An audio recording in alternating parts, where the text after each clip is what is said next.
मैंने जो किया है इसके लिए परमेश्वर मुझे कभी भी माफ नहीं करेंगे। मैंने परमेश्वर से कहा था कि मैं इस पाप को नहीं करूंगा, लेकिन वादा करने के बाद मैंने फिर से इस पाप को कर दिया। अभी मैं परमेश्वर का पुत्र कहलाने के योग्य नहीं रहा। मैंने परमेश्वर को बहुत ही ज्यादा दुख पहुंचाया है, इसलिए अब तो परमेश्वर मुझे माफ नहीं करेंगे। क्या आप भी एक ऐसे पर्सन हो जो ऐसी ही बातें कर रहा है? तो आज का ये वीडियो का मैसेज आपके लिए ही है। आज की इस वीडियो में मैं आपको परमेश्वर के प्यार और परमेश्वर की माफी के बारे बताऊंगा। उसके बारे बात करने से पहले आइए हम जानते हैं कि असल में हम बार बार पाप करते क्यों हैं? हम बार बार क्यों व्यभिचार में गिरते हैं? जब हमारे मन में गलत विचार आते हैं तो हम अपने आप को पाप करने से क्यों नहीं रोक पाते? बाइबल में लिखा है, शैतान यहूदा इस्करियोती के मन में डाल चुका था कि वो यीशु को धोखे से पकड़वाए। बाइबल हमें कहती है कि जब शैतान को यहूदा से बात करनी थी तो उसके सामने आकर उससे बात नहीं की उसने, लेकिन उसने सिंपली उसके मन में विचारों को डाला कि वो यीशु मसीह को धोखे से पकड़वाए। ये सेम चीज हम प्रेरितों के काम 5 अध्याय में भी देखते हैं। यहाँ पर पतरस हनन्याह से कहता है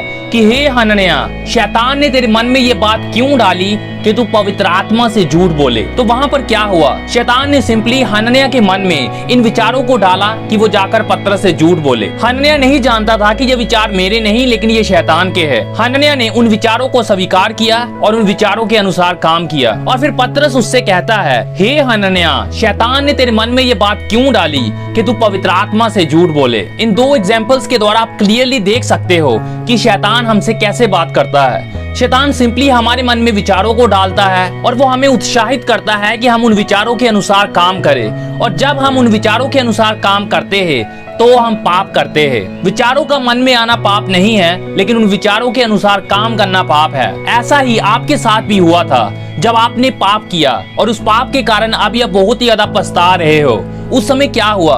आपके मन में सिंपली एक विचार आया कि ये पाप आपको बहुत ही ज्यादा मजा देगा, परमेश्वर से बाद में माफी मांग लेना, परमेश्वर तुम्हें माफ कर ही देंगे। उस समय आपने इसकी कोई परवाह नहीं की कि ये काम करने से परमेश्वर को कितना बड़ा दुख पहुंचेगा, कि ऐसा काम करने से मैं परमेश्वर का निरादर करूंगा। ऐसा काम करना उसका व्यय मानने के उल्ट है। लेकिन आप सिर्फ उस पाप का मजा चाहते थे क्योंकि आपके मन में ऐसे विचार आए जिन्होंने आपको बताया कि ये पाप करने से आपको बहुत ही ज्यादा मजा आएगा। तो आपने सिंपली उन विचारों को स्वीकार किया और उनके अनुसार काम किया, जिसके कारण आपसे वो पाप हो गया। और अभी आप उस पाप के कारण अपने अंदर बहुत ही ज्यादा गिल्ट में हो। अभी आपको लग रहा है कि मुझे ये पाप नहीं करना चाहिए था, मुझे ये गलती नहीं करनी चाहिए थी, क्योंकि ऐसा करके मैंने परमेश्वर के दिल को दुखाया है। क्या आप जानते हो कि आपके साथ ऐसा क्यों हो रहा है? क्योंकि आप एक नया जन्म पाए हुए विश्वासी हो। आप पापी नहीं हो, आप नया जन्म पाए हुए विश्वासी हो। यीशु मसीह के बलिदान के द्वारा पवित्र आत्मा ने आपको अंदर से एक नया व्यक्ति बना दिया है। आपकी आत्मा के पास परमेश्वर का स्वभाव है जो पाप नहीं करना चाहती।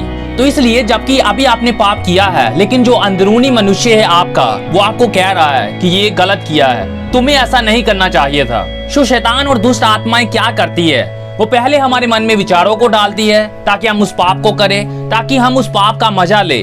और जब हम उस पाप को कर देते हैं तब वो हमारे अंदर एक दोष लगाने वाली फीलिंग को लेकर आती है। वो हमें गिल्ट महसूस करवाते हैं। वो हमारे मन में ऐसे विचारों को भेजते हैं कि अब तू परमेश्वर का पुत्र या पुत्री कहलाने के योग्य नहीं रहा क्योंकि तूने परमेश्वर के विरोध में पाप किया है। और जब हम उसके विचारों को फिर से स्वीकार करते हैं तो हम फिर से लगातार उनके बारे में सोचते रहते हैं और हम अपने आप को बहुत ही ज्यादा घटिया और कमजोर महसूस करना शुरू करते हैं। आपने पहले भी शैतान के विचारों को स्वीकार किया और उनके अनुसार काम किया, जिसके कारण आपने उस पाप को कर दिया।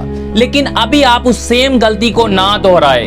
अभी ऐसे विचार जो आपसे कह रहे हैं कि अभी तो परमेश्वर का पुत्र कहलाने के योग्य नहीं, परमेश्वर तुझे माफ नहीं करेंगे, परमेश्वर आप तुझे अपनी महिमा के लिए इस्तेमाल नहीं करेंगे, ये आप जान लो कि ये विचार परमेश्वर के नहीं है। परमेश्वर आपसे ऐसी बातें नहीं कह रहे, लेकिन ये भी दुष्ट आत्माएं और शैतान ही है जो आपको परमेश्वर से दूर लेकर जाना चाहते हैं। यदि आप ऐसे विचारों को स्वीकार करोगे तो आप परमेश्वर से प्रार्थना भी नहीं कर पाओगे, क्योंकि आप हमेशा शर्मिंदगी में जियोगे।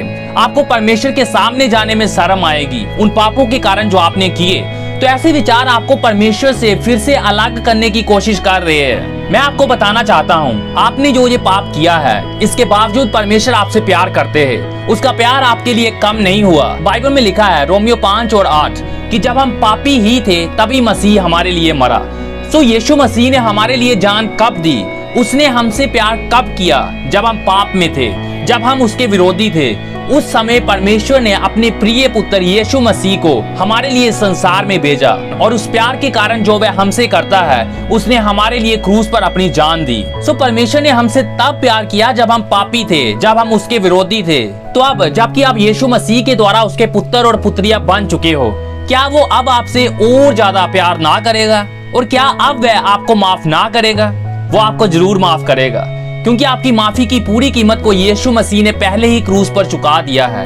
अभी आपने ये पाप किया है तो अभी आपको क्या करना है? आप मेरे साथ 1 यूहन्ना 1 और 9 निकाले। यदि हम अपने पापों को मान ले तो वह हमारे पापों को क्षमा करने और हमें सब अधर्म से शुद्ध करने में विश्वास योग्य और धर्मी है। जहाँ पर परमेश्वर का वचन कहता है कि अभी आपको क्या करना है, आपको सिंपली अपने पापों को परमेश्वर के सामने मान लेना है। परमेश्वर के सामने जाए पूरे कॉन्फिडेंस के साथ, क्योंकि वो आपके पिता है, आप उसके बच्चे हो। तो पूरे कॉन्फिडेंस के साथ उसके सामने जाए, उससे कहो कि प्रभु मैंने इस पाप को कर दिया है, लेकिन मैं अभी लगातार इस पाप में नहीं जीना चाहता, मैं आपके पास वापस लौटता हूँ। मैं आपके साथ एक करीबी की संगति में चलना चाहता हूँ। ये पाप मुझे आपकी संगति से दूर करते हैं। मैं आपसे दूर नहीं जाना चाहता। मैं आपके साथ एक बहुत ही एक गहरे रिश्ते में, एक दोस्ती वाले रिश्ते में चलना चाहता हूँ। मैं अपने पापों को आपके सामने अंगीकार करता हूँ। जो भी आपने किया है उसे परमेश्वर के सामने मान लो। और बाइबल में लिखा है कि यदि हम अपने पापों को उसके सामने मान लेंगे तो प्रभु यीशु हमारे पापों को क्षमा करने और हमें सब प्रकार के अधर्म से, पाप की सब प्रकार की गंदगी से शुद्ध करने में विश्वास योग्य और धर्मी है। यानी जैसे ही आप अपने पापों को परमेश्वर के सामने अंगीकार करोगे, उसी समय आपको माफी मिल जाएगी। आप विश्वास के द्वारा उसी समय अपनी माफी को रिसीव करें, क्योंकि परमेश्वर ने आपको माफ कर दिया है और परमेश्वर ये भूल चुके हैं कि आपने कभी वो पाप किया भी था। क्योंकि बाइबल में लिखा है, परमेश्वर कहते हैं कि मैं तुम्हें क्षमा करूंगा और फिर तुम्हारे पापों को कभी भी याद नहीं करूंगा। सो परमेश्वर हमें सिर्फ माफ ही नहीं करते, लेकिन वो हमारे पापों को पूरी तरह से हटा देते हैं और फिर परमेश्वर उन्हें कभी भी याद नहीं करते। वो ऐसे हो जाता है कि जैसे आपने कभी वो पाप किए ही ना हो। तो इसलिए जब आपने अपने पापों को परमेश्वर के सामने अंगीकार कर लिया है, परमेश्वर उसे भूल चुके हैं, इसलिए आप भी उसे भूल जाओ और परमेश्वर के साथ एक नए जीवन की शुरुआत करो। क्योंकि प्रभु यीशु आपके पापों को क्षमा करने और आपको सब प्रकार की अधार्मिकता से शुद्ध करने में विश्वास योग्य और धर्मी है। और दूसरा अध्याय और पहला वचन, हे मेरे बालकों, मैं ये बातें तुम्हें इसलिए लिखता हूँ कि तुम पाप ना करो। और यदि कोई पाप करे तो पिता के पास हमारा एक सहायक है, अर्थात यीशु मसीह। यहाँ पर परमेश्वर का वचन कहता है, मैं तुम्हें ये बातें इसलिए लिखता हूँ ताकि तुम पाप ना करो। जिसका मतलब है परमेश्वर का वचन हमें पाप करने से बचाता है। परमेश्वर का वचन हमें पाप के ऊपर जय देता है, विजय देता है। सो वो कहता है कि ये जो वचन है तुम्हें पाप करने से बचाएगा। लेकिन फिर भी यदि तुमसे कोई पाप हो जाता है तो आप जान लो कि यीशु मसीह पिता के साथ आपकी ओर है, वो आपके खिलाफ नहीं है। दूसरे वचन की ओर मैं चाहता हूँ कि आप बहुत ज्यादा ध्यान दें। यहाँ पर लिखा है, और वही हमारे पापों का प्रायश्चित है, और केवल हमारे ही नहीं वरन सारे जगत के पापों का भी। यहाँ पर एक वर्ड आया है प्रायश्चित। और जब मुझे पता चला कि प्रायश्चित का मतलब क्या है, मैंने प्रभु का बहुत ज्यादा धन्यवाद किया। मैंने कहा, प्रभु जो आपने किया है वो सचमुच हमारी समझ से बिल्कुल परे है। प्रायश्चित का मतलब है जितने भी पाप आपने किए हैं उन सारे पापों की कीमत को यीशु मसीह ने चुका दिया है। प्रायश्चित का मतलब है कि हमारे पापों के कारण जो परमेश्वर का दंड, जो परमेश्वर का न्याय हम पर आना था, जो परमेश्वर का गुस्सा हम पर आना था, वो सारा परमेश्वर का क्रोध, सारा परमेश्वर का न्याय, सारी परमेश्वर की सजा प्रभु यीशु ने अपने ऊपर ले ली। प्रभु यीशु ने हमारे सारे पापों की पूरी कीमत को चुका दिया। यानी आपने जो पाप किए हैं उनकी सारी सजा को प्रभु यीशु ने पहले ही अपने ऊपर ले लिया है। ये ठीक ऐसे ही है जैसे कि जज किसी को सजा सुना रहा है क्योंकि उसने पाप किए हैं और अभी उसको सजा मिलनी है क्योंकि न्याय यही है। तभी जज का बेटा कहता है कि मैं इसकी सजा अपने ऊपर लेता हूँ। जबकि जज अपने पुत्र से बहुत ही ज्यादा प्यार करता है, वो अपने पुत्र को ये सजा नहीं देना चाहता, लेकिन उसका पुत्र कहता है कि मैं इस सारी सजा को लेता हूँ। जज का पुत्र पूरी तरह से निर्दोष है, उसने कोई पाप नहीं किया, लेकिन जज का पुत्र उस दूसरे व्यक्ति को बचाना चाहता है, इसलिए वो दूसरे व्यक्ति की जगह पर सारी सजा को लेने के लिए तैयार है। जज अपने पुत्र से बहुत ज्यादा प्यार करता है, लेकिन वो एक न्यायी है और उस न्यायी होने के नाते वो अपने पुत्र को उस व्यक्ति की सारी सजा दे देता है क्योंकि उसका पुत्र उसकी सजा को लेने के लिए तैयार है। परमेश्वर अपने पुत्र प्रभु यीशु से बहुत ही ज्यादा प्यार करते हैं, लेकिन मनुष्य को पाप से छुड़ाने का जब और कोई रास्ता नहीं मिला तो प्रभु यीशु कह रहे हैं, पिता मैं आ गया हूँ तेरी इच्छा को पूरा करने के लिए। मैं सारी मनुष्य जाति के लिए अपनी जान दूंगा, मैं इनके सारे पापों की सजा को अपने ऊपर लूंगा, मैं आपके सारे क्रोध को जो कि पाप की ओर है अपने ऊपर मैं लूंगा। तो परमेश्वर ने न्यायी होने के नाते हमारे पापों की सारी सजा यीशु मसीह को दी, जबकि यीशु मसीह बिल्कुल निर्दोष थे, उन्होंने एक भी पाप नहीं किया, लेकिन हमारे पापों की सजा उन्होंने अपने ऊपर ले ली। जिस जगह पर हमें खड़े होना था उस जगह पर प्रभु यीशु मसीह खड़े हुए हमारे लिए, ताकि हमें उस मृत्यु में से होकर ना जाना पड़े। हम जो परमेश्वर से दूर थे, प्रभु यीशु मसीह ने उस सारी सजा को अपने ऊपर लिया ताकि हमारा मेल मिलाप परमेश्वर के समान हो जाए। और कुछ समय के लिए प्रभु यीशु मसीह खुद परमेश्वर से अलग हो गए, और जब प्रभु यीशु मसीह परमेश्वर से अलग हुए, हमारे पापों के कारण हमारे पापों का बोझ प्रभु यीशु मसीह पर इतना ज्यादा था कि परमेश्वर को प्रभु यीशु मसीह को थोड़े समय के लिए त्यागना पड़ा, क्योंकि पाप हमें परमेश्वर से अलग करता है। और फिर प्रभु यीशु मसीह बहुत ही ज्यादा वेदना में, बहुत ही बड़े दुख से भरकर कहते हैं, हे पिता तूने मुझे क्यों त्याग दिया। वो यीशु मसीह के हृदय से निकली हुई बहुत ही बड़ी वेदना थी, बहुत ही बड़ी दुख से भरी हुई आवाज थी, क्योंकि हमारे पापों के कारण पिता ने अपने पुत्र को त्याग दिया। प्रभु यीशु मसीह उसको नहीं सह पाए, तो ये सब कुछ हमारे लिए हुआ। प्रभु यीशु मसीह ने हमारे सभी पापों की कीमत को हमेशा के लिए चुका दिया है। तो आपके जितने भी पाप है, आपके जितने भी पाप है, पास्ट, प्रेजेंट या फिर फ्यूचर में जो भी आपसे गलतियां होंगी, जो भी आपसे पाप होंगे, उन सारे पापों की कीमत को प्रभु यीशु ने पहले ही चुका दिया है। अब जब चाहो उस माफी को रिसीव कर सकते हो।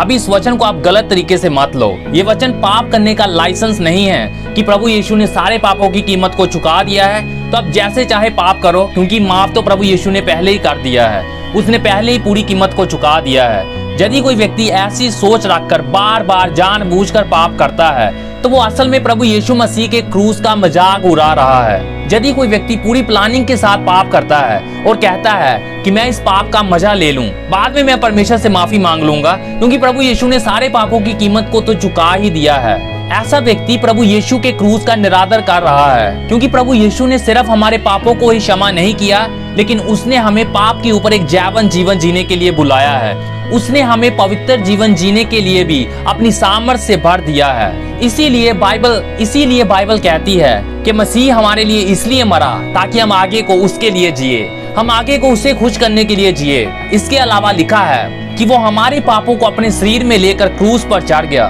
ताकि हम आगे को पाप के लिए मरकर धार्मिकता के लिए जीवन बिताए। धार्मिकता के लिए जीवन बिताना यानी एक ऐसा जीवन जो परमेश्वर को प्रसन्न करता है, जो परमेश्वर को खुश करता है।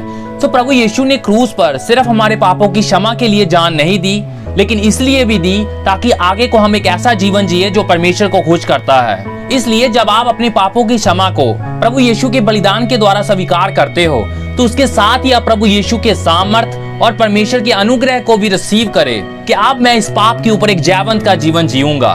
प्रभु यीशु ने जैवन जीवन जीने की पूरी कीमत को चुका दिया है। मैं अपने इन सारे बुरे रास्तों को हमेशा के लिए त्यागता हूँ और प्रभु मैं अपना जीवन आपको देता हूँ। मैं वो करूंगा जो आपको खुश करता है। आपने सिर्फ ये फैसला करना है, पवित्र आत्मा आपको अपना सामर्थ देगा। आप पवित्र आत्मा के सामर्थ पर निर्भर हो जाए, वो आपको सामर्थ देगा ताकि आगे से आप उस पाप को ही ना करो। बार बार पाप करने की प्रॉब्लम को प्रभु यीशु ने पहले ही आपके लिए सोल्व कर दिया है। उसने क्रूस पर अपनी जान दी ताकि आप एक पवित्र जीवन जियो, एक ऐसा जीवन जो परमेश्वर को खुश करता है। आज ही आप परमेश्वर की क्षमा को स्वीकार करें। ऐसे विचार सोचना बंद करें कि परमेश्वर मुझे माफ नहीं करेंगे।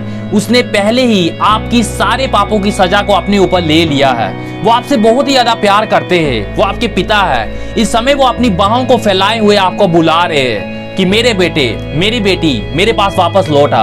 आप दौड़कर उसके पास जाए और समय वेस्ट ना करे। उसके पास जाए, अपने पापों को अंगीकार करे और उसकी माफी को रिसीव करे, और उसके बाद आप परमेश्वर के लिए जीना शुरू हो जाए।